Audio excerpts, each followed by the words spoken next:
پھر اللہ نے زکوٰۃ کو فرض کی، مالداروں پہ زکوٰۃ. خذ من اموالہم صدقۃ تطہرہم بہا وتزکیہم وصلی علیہم. زکوٰۃ اتنا بڑا عمل ہے کہ اللہ تعالیٰ ہمیں کہتا ہے کہ میرے نبی پہ درود پڑھو، فرشتوں سے کہتا ہے میرے نبی پہ درود پڑھو، اور خود بھی کہتا ہے کہ میں اپنے نبی پر درود بھیجتا ہوں. اللہ کی طرف درود کی نسبت وہ رحمت ہے، اور فرشتوں کی طرف ہماری طرف درود کی نسبت دعا ہے جو ہم کرتے ہیں، صلی علی محمد وعلی آل محمد. تو اللہ تعالیٰ نے ہمیں، آپ کو، پوری دنیا کے اہل ایمان کو، فرشتوں کو حکم دیا کہ میرے نبی پر درود پڑھو، اور خود بھی پڑھتا ہے، ان اللہ وملائکتہ یصلون علی النبی. جو لوگ اللہ کے نام پہ خرچ کریں گے تو اللہ تعالیٰ کہہ رہا ہے وصلی علیہم، اے میرے حبیب ساری امت پر نہیں، جو تیری امت میں میرے نام پہ خرچ کریں گے ان پہ تو درود پڑھ. اگرچہ یہاں صلی دعا کے معنی میں ہے کہ تو ان کے لیے دعا کر، آپ ان کے لیے دعا فرمائیں. تو مال خرچ کرنے والوں کے لیے اللہ اپنے حبیب سے فرما رہے ہیں کہ ان کے لیے آپ دعا کریں. صلی علیہم ان صلاتک سکن لہم. آپ کی جو دعا ہوگی اور آپ کی جو صلات ہوگی، جو آپ کا درود ہوگا، دنیا اور آخرت کے سارے مسائل ان کے حل کر کے لے جائے گا. ان کی دنیا بھی سکھی کر دے گا، ان کی آخرت بھی سکھی کر دے گا.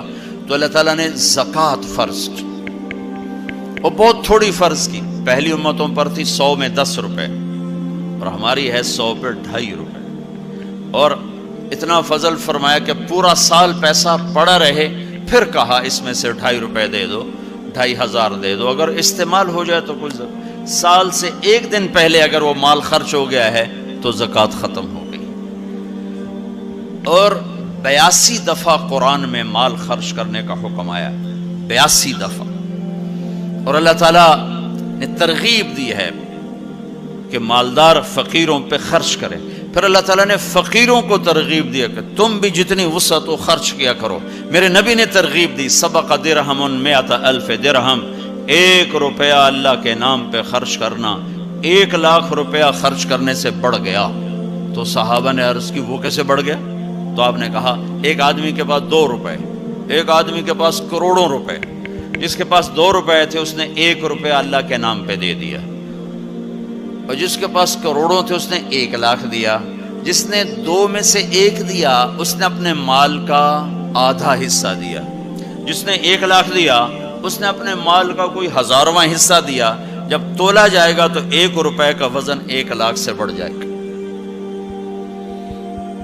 اور اس کا ایک واقعہ بھی، حضرت عمر ہمیشہ حضرت ابو بکر سے کوشش کرتے تھے آگے نکل جاؤں، آگے نکل جاؤں، آگے نکل جاؤں. ساری زندگی موقع نہ بن سکا. تبوک کا موقع آیا تو اللہ کے نبی نے کہا مال خرچ کرو. عثمان رضی اللہ تعالیٰ عنہ 10,000 لشکر کا سارا سامان تیار کیا. ان کی سواریاں، ان کا راشن کے لیے تھیلوں کو بند کرنے کے لیے دھاگے تک اپنے گھر سے دیے، اور 300 دینار اوپر دیے. تو اللہ کے نبی کی جھولی میں وہ 300 دینار پڑے تھے یوں، اور آپ ان دیناروں کو اٹھا کے یوں فرما رہے تھے ما علی عثمان اللہ یعمل بعدا. عثمان آج کے بعد کچھ بھی نہ کرے تو جنت واجب ہوگی. تو عمر کہنے لگے آج میں ابو بکر کو کاٹ سکتا ہوں، آج میں اس سے آگے نکل سکتا ہوں کہ وہ آج کل غریب ہے، میں مالدار ہوں. تو وہ تھوڑا لائے گا میں زیادہ لاؤں گا تو میں بڑھ جاؤں گا. لہٰذا انہوں نے اپنے مال کا آدھا حصہ، آدھا گھر میں رکھا اور آدھا لے کر آئے. ابو بکر نے جھاڑو پھیر دیا، جو کچھ تھا وہ سارا سمیٹ کے لے آئے. جب دونوں پراپرٹی سامنے رکھی گئیں تو حضرت عمر کی بہت زیادہ نظر آ رہی، ابو بکر کی بہت تھوڑی نظر آ رہی. لہٰذا حضرت عمر بڑے اطمینان میں کھڑے کہ آج جیت خطاب کے بیٹے کی ہے. میں قربان جاؤں، اللہ رسول تو جانتے ہیں کہ کون کیا کر کے آیا ہے. تو میرے نبی نے سوال ہی بدل دیا جو اس موقع کا سوال ہی نہیں. کوئی آدمی مسجد میں چندہ دینے جائے، مدرسے میں چندہ دینے جائے، کہا جی مول صاحب یہ 1 لاکھ روپیہ ہے مدرسے کے لیے، مسجد کے لیے. آگے مولوی صاحب کہیں پیچھے کتنے پڑے ہوئے ہیں، تو کہے گا یہ بھی واپس کرو، میں تو تھوڑی نیت ہے جو کوئی چکر لگتا ہے کہ تسی ٹھیکیدار ہو مگر علی شاید ابھی پیچھے کتنے پین. یہ موقع کا سوال ہے ہی نہیں. مولوی صاحب کو چاہیے جی جزاک اللہ یہ لیجئے رسید بسم اللہ، پھر بھی موقع آئے تو دیتے رہیں. تو میرے نبی نے پوچھنا یہ تھا ابو بکر کتنا لائے ہو، عمر کتنا لائے ہو، اور یہی اس موقع کا سوال ہے. لیکن اللہ رسول جانتے ہیں کہ کس کے مال میں وزن زیادہ ہے، تو میرے نبی نے سوال بدل دیا، فرمایا عمر ما خلفتا.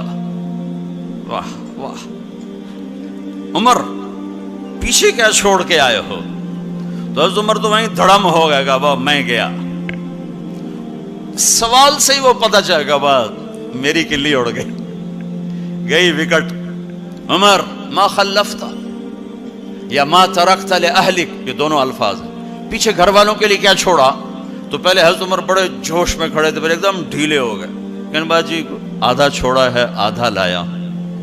پھر آپ نے کہا ابا بکر ما خلفتا یا ما ترکت لأہلک، ابو بکر تو پیچھے چھوڑ کے کیا آیا، بچوں کے لیے کیا چھوڑ کے آیا؟ تو ان کا ترکت اللہ و رسول، میں تو اللہ اس کے رسول کو چھوڑ کے آیا ہوں، باقی سب کچھ لے آیا.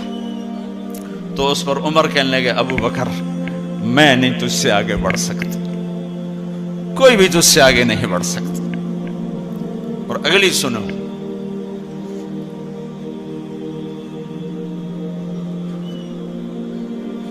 اپنے کپڑے بھی دے دیے اور ایک ٹاٹ تھا وہ پہن کر اس کو کانٹوں سے سی لیا.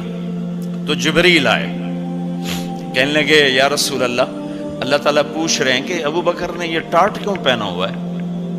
تو آپ نے کہا کہ ابو بکر نے سارا کچھ اللہ اس کے رسول پہ لگا دیا ہے اس لیے یہ پہنا ہوا ہے. تو کہا یا رسول اللہ، اللہ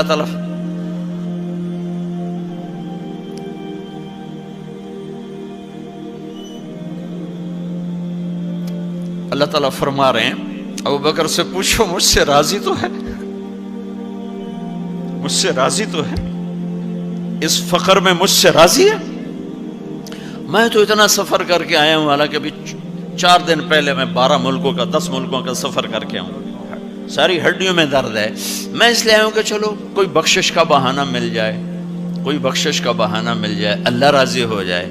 آپ سارے اس لیے حج پہ جا رہے ہو کہ اللہ راضی ہو جائے. جو سارے جہان سے کہتا ہے مجھے راضی کر، وہ کہہ رہا ہے ابو بکر سے پوچھو مجھ سے راضی تو ہے.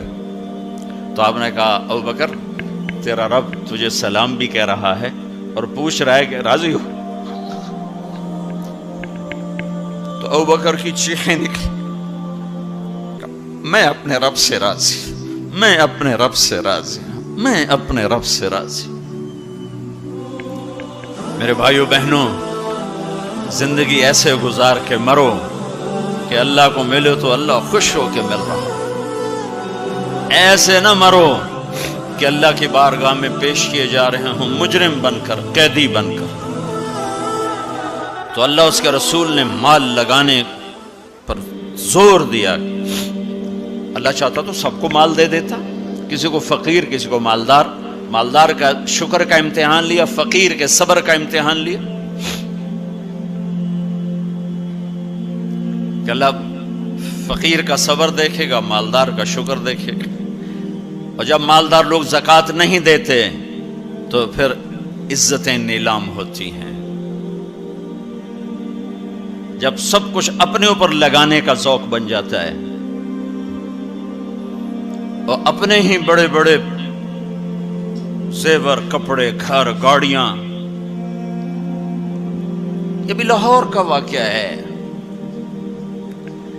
بیگم صاحب ڈرائیور کے ساتھ گئی ہیں اور واپسی پہ کہہ رہی ہیں اسلم ڈرائیور آج میری بڑی اچھی قسمت، وہ ساڑی میں نے لی تو میں سمجھ رہی تھی 1 لاکھ کی ہے، وہ تو مجھے 75,000 میں مل گئی، بڑی سستی مل گئی.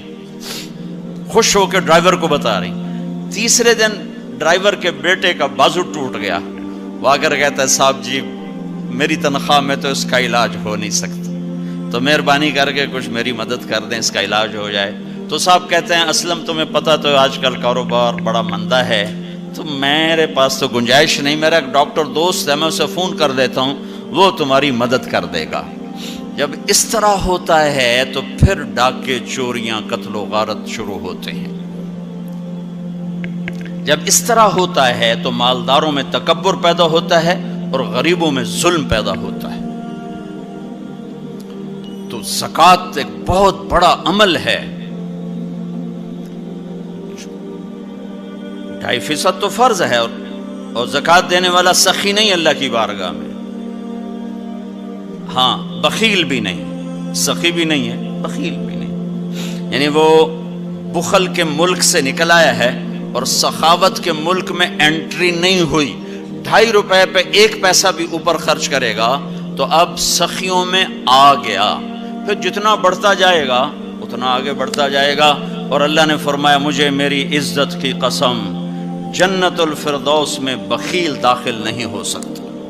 اور اللہ شیطان کہتا ہے کہ مجھے عبادت والے عبادت گزار بخیل سے کبھی ڈر نہیں لگا کہ اس کا بخل اسے ضرور جہنم میں پھینکے گا۔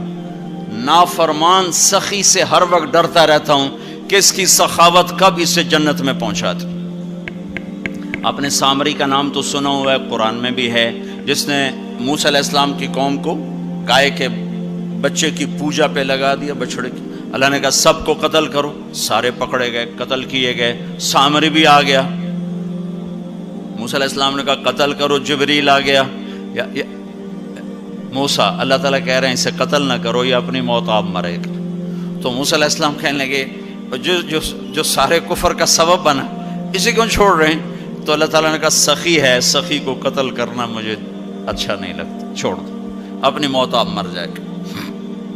کافر کو سخاوت قتل سے بچا گئی۔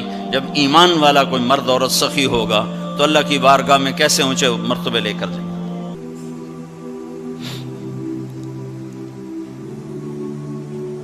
تو اپنے اوپر خرچ کرو وسعت کے مطابق، اللہ نے روکا نہیں ہے، منع نہیں کیا ہے، منع نہیں کیا ہے، لیکن غریب کو بھی یاد کرو۔ زکوٰۃ کو فرض قرار دی، اور آپ نے فرمایا جس نے مزدور سے کام لیا اور اس کو مزدوری نہ دی، یہ تمہارے کراچی میں ہر وقت ہو رہا ہے، ہر جگہ ہو رہا ہے، جتنا بڑا کوئی طاقتور ہے اتنا وہ اپنے نوکروں پر ظالم بھی ہے، جابر بھی ہے، اور ان کے حقوق بھی مارتا ہے، چون فریاد ہی نہیں کر سکتا۔ میرا پنجاب کا زمیندارہ ماحول سارا ایسا ہی۔ تو آپ نے فرمایا جس نے مزدور سے کام لیا اور اسے موقع پہ تنخواہ نہ دی اور اس کے پیسے مار لیے، تو اس مزدور کا قیامت کے دن میں وکیل بنوں گا، میں اس کا کیس لڑوں گا، اور جس کا کیس میرے نبی نے لے لیا پھر اگلا کوئی بچ کے جا سکتا ہے کہیں؟ مزدور کا پسینہ خشک ہونے سے پہلے اس کے ہاتھ میں پیسے پکڑا دو۔ پھر مزدور سے فرمایا، یہ دونوں طرف کا خوبصورت، کیا دین خوبصورت ہے، کہ جو اپنے نوکر کی، جو اپنے مالک کی نوکری بھی پوری دیانتداری سے کرے اور اللہ کی بندگی بھی دیانتداری سے کرے تو اسے ہر کام پہ دگنا اجر ملے گا، دگنا۔ یعنی میں ایک نماز پڑھتا ہوں، میری 10 ہیں، اس کی 20 ہوں گی۔ میں ایک روزہ رکھتا ہوں، میرا 1 ہے، اس کے 2 ہوں گے۔ میں ایک قرآن ختم کرتا ہوں، میرا 1 ہے، اس کے 2 ہوں گے۔ ایک طرف اپنے مالک کے ساتھ دیانتداری سے نوکری کر رہا ہے اور ایک طرف اپنے اللہ کے ساتھ دیانتداری سے